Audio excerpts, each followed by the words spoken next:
திருப்பத்தூர் அருகே ஊராட்சி ஒன்றிய ஆரம்ப பள்ளியில் கழிவுநீர் தேங்கியுள்ளதால் நோய் பரவும் அபாயம் ஏற்பட்டுள்ளது. திருப்பத்தூர் மாவட்டம் கந்திலி ஒன்றியத்துக்குட்பட்ட வெங்கலாபுரம் ஊராட்சியில் சமத்துவபுரம் பகுதியில் அரசு ஊராட்சி ஒன்றிய நடுநிலைப்பள்ளி செயல்பட்டு வருகிறது.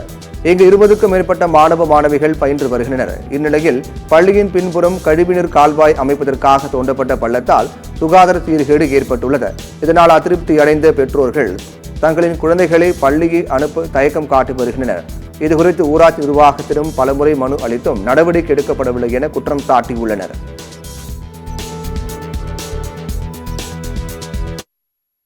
வெங்கலாபுரம் பஞ்சாயத்து சமத்துவபுரத்தில் பேசுகிறோம் சார். நான் சொல்கிறேன், எங்கள் கோரிக்கை என்னென்னாக்கா, இந்த 3 ஊர் தண்ணி கோனேரி குப்பம், கல்ரூர், இந்த தண்ணி மொத்தமாக மோரி தண்ணி எங்கள் ஊருக்குள்ளே தான் சார் விட்றாங்க. குடி தண்ணியில் கலக்குது. அதனால் எந்த சொல்யூஷனையும் கிடைக்க மாட்டேங்குது.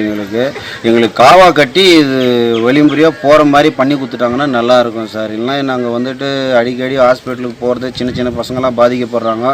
அந்த ஸ்கூல் பின்னாடியே நோண்டி மொத்தமாக நேற்று நடந்த இதுதான் சார். அதனால தான் இன்றைக்கி நாங்கள் எல்லோரும் சேர்ந்து கோரிக்கை வைக்கிறோம்.